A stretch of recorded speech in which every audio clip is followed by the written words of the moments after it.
Hi friends, இன்னைக்கு நம்ம இந்த டீ கப்ஸ் வச்சு ஒரு ஆர்கனைசர் தான் பார்க்க போகிறோம். இதை வந்து நம்ம மல்டி பர்பஸ்க்கு யூஸ் பண்ணிக்கலாம். இதை செய்கிறதுக்கு டைம் அதிகமாக எடுக்காது, பட் அதே சமயத்தில் பார்க்க ரொம்ப அழகாக இருக்கும். இப்போ வாங்க இது எப்படி பண்ணுறதுன்னு சொல்லி வீடியோக்குள்ளே போய் பார்க்கலாம். இப்போ தேவையான பொருட்கள் பார்க்கலாம். இந்த மாதிரி டீ கப்ஸ் வந்து எடுத்துக்கோங்க. நான் இன்னைக்கு ஒரு 6 கப் யூஸ் பண்ண போகிறேன். இந்த கப்ஸ் பார்த்தீங்கன்னா நீங்கள் எடுக்கக்கூடிய கார்ட்போர்ட் பாக்ஸ் பொறுத்து கண்டிப்பாக டிஃபர் ஆகும். இப்போ நீங்கள் பெருசாக எடுத்தீங்கன்னா இன்னும் கொஞ்சம் கப்ஸ் வந்து தேவைப்படும். இதுவே சின்னதாக எடுத்தீங்கன்னா கப்ஸ் வந்து குறைவாக தேவைப்படும். அதுக்கேற்ற மாதிரி நீங்கள் எடுத்துக்கோங்க. அதுக்கப்புறமா ஒரு திக்கான கார்ட்போர்ட் பாக்ஸ் வந்து எடுத்து வச்சுக்கோங்க. நான் இன்னைக்கு ஓப்பன் க்ளோஸ் இருக்கிற மாதிரி இந்த மாதிரி ஒரு பாக்ஸ் வந்து எடுத்து வச்சுருக்கேன். உங்ககிட்ட இந்த மாதிரி பாக்ஸ் இல்லைன்னா நீங்கள் ஜஸ்ட் கீழே இருக்கக்கூடிய அந்த பாக்ஸ் மாதிரி இருந்தால் கூட யூஸ் பண்ணிக்கலாம். பட் க்ளோஸ் பண்ணி யூஸ் பண்ணுற மாதிரி இருந்துச்சுன்னா உங்களுக்கு பார்க்க ரொம்ப அழகாக இருக்கும், யூஸ் பண்ணுறதுக்கும் ரொம்ப கன்வீனியண்ட்டாக இருக்கும். இப்போ இதை வார் பண்ணுறதுக்கு நான் இன்றைக்கி கிஃப்ட் பேப்பர் வந்து யூஸ் பண்ண போகிறேன். இது வந்து உங்களுடைய சாய்ஸ் தான். நீங்கள் கிஃப்ட் பேப்பர் யூஸ் பண்ணலாம், இல்லைனா வாட்டர் பெயிண்ட் இருக்குது பார்த்தீங்களா, அதை கூட பெயிண்ட் பண்ணிவிட்டு யூஸ் பண்ணிக்கலாம். இப்போ இந்த கிஃப்ட் பேப்பரை அந்த கார்ட்போர்ட் பாக்ஸ் மேலே வார் பண்ணிக்கலாம். நார்மலாக நம்ம எப்படி வார் பண்ணுவோமோ அதே போல் வார் பண்ணிக்கலாம். இப்போ பாருங்கள் ஃப்ரெண்ட்ஸ், நம்ம வார் பண்ணி முடிச்சாச்சு. நான் எடுத்திருக்கக்கூடிய பேப்பர் பார்த்தீங்கன்னா கொஞ்சம் ஃப்ளார் பேட்டர்ன் இருக்குது. அதே மாதிரி கொஞ்சம் திக்காக இருக்கும். இதில் வந்து எண்ணெயோ இல்லை தண்ணியோ பட்டுச்சுன்னா உங்களுக்கு எதுவுமே ஆகாது. அந்த மாதிரி பேப்பர் வந்து எடுத்திருக்கேன், கொஞ்சம் நல்லா லைஃப் கொடுக்கும்னு சொல்லிட்டு. நீங்கள் வந்து உங்களுக்கு எது பிடிச்சிருக்கோ அது வந்து யூஸ் பண்ணிக்கலாம் ஃப்ரெண்ட்ஸ். இது எல்லா ஷாப்லையுமே உங்களுக்கு அவைலபிளாக இருக்கும். பார்க்க கொஞ்சம் அழகாக இருக்கும், அதுக்காக தான். இப்போ இந்த மாதிரி வார் பண்ணி முடிச்சாச்சு. நம்ம எடுத்து வச்சிருக்கக்கூடிய கப்ஸ் வந்து இந்த பாக்ஸ்க்குள்ளே எத்தனை பிடிக்குதுன்னு சொல்லிட்டு ஃபர்ஸ்ட் பார்த்துக்கோங்க.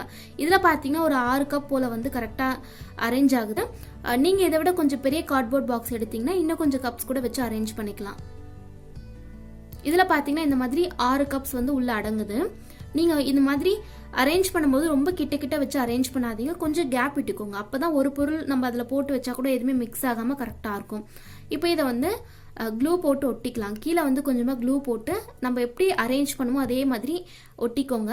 நான் இன்றைக்கி க்ளூ கன் வந்து யூஸ் பண்ணுறேன். நீங்கள் இதுக்கு பதிலாக நார்மல் க்ளூ கூட யூஸ் பண்ணிக்கலாம். ரொம்ப ஈஸியாக தான் இருக்கும். அவ்வளோதான் ஃப்ரெண்ட்ஸ், ரொம்ப சிம்பிள் தான். கீழே வந்து க்ளூ போட்டு அந்த பாக்ஸில் ஒட்ட போகிறோம், அவ்வளோதான். நீங்கள் அந்த டீ கப்ஸுக்கு கூட வேறு ஏதாவது கலர் பெயிண்ட் கூட யூஸ் பண்ணிக்கலாம். பட் நான் இன்றைக்கி எதுவுமே யூஸ் பண்ணல, ஜஸ்ட் அந்த கப்ஸ் வந்து உள்ள இந்த மாதிரி க்ளூ போட்டு ஒட்டிக்கிறேன், அவ்வளோதான். இதே போல் அந்த 6 கப்ஸையும் க்ளூ போட்டு ஒட்டிக்கலாம்.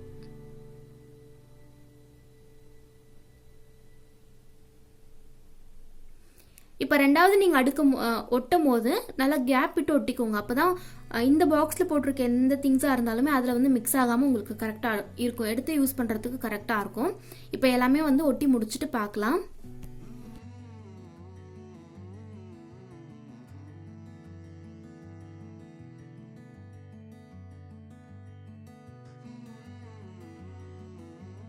இப்போ பாருங்கள் ஃப்ரெண்ட்ஸ், எல்லாமே நம்ம ஒட்டி முடிச்சாச்சு. இதுவே நீங்கள் க்ளூ யூஸ் பண்ணுறீங்கன்னா கொஞ்சம் ட்ரை ஆக டைம் கொடுங்க, அதுக்கப்புறமா நீங்கள் யூஸ் பண்ணிக்கலாம். இப்போ எவ்வளோ சிம்பிளாக நம்ம ரெடி பண்ணிட்டோம் பாருங்கள் ஃப்ரெண்ட்ஸ். இது வந்து நம்ம ட்ரெஸ்ஸிங் டேபிளில் யூஸ் பண்ணிக்கலாம். நம்மளுடைய சேஃப்டி பின் இல்லை ஹேர் பின் பொட்டு இந்த மாதிரி எல்லாத்தையும் போட்டு வச்சு ஆர்கனைஸ் பண்ணிக்கலாம். யூஸ் பண்ணுறதுக்கு ரொம்ப ஈஸியாக இருக்கும். அதே மாதிரி நம்மளுடைய கீஸ் எல்லாத்தையும் இதில் போட்டு ஆர்கனைஸ் பண்ணிக்கலாம். இல்லை கிச்சனில் நீங்கள் யூஸ் பண்ணுற சின்ன பொருட்கள் ஏதாவது இருந்தாலுமே இதில் போட்டு யூஸ் பண்ணிக்கலாம். ரொம்ப கன்வீனியண்ட்டாக இருக்கும். கண்டிப்பாக நீங்களும் உங்கள் வீட்டில் ட்ரை பண்ணி பாருங்கள். இந்த வீடியோ உங்களுக்கு பிடிச்சிருக்கும் அப்படின்னு நினைக்கிறேன். என்னோட வீடியோஸ் உங்களுக்கு பிடிச்சிருந்தா மறக்காமல் சேனலுக்கு சப்ஸ்கிரைப் பண்ணிக்கோங்க. இது போல் இன்னொரு வீடியோவில் பார்க்கலாம். தேங்க்ஸ் ஃபார் வாட்சிங்.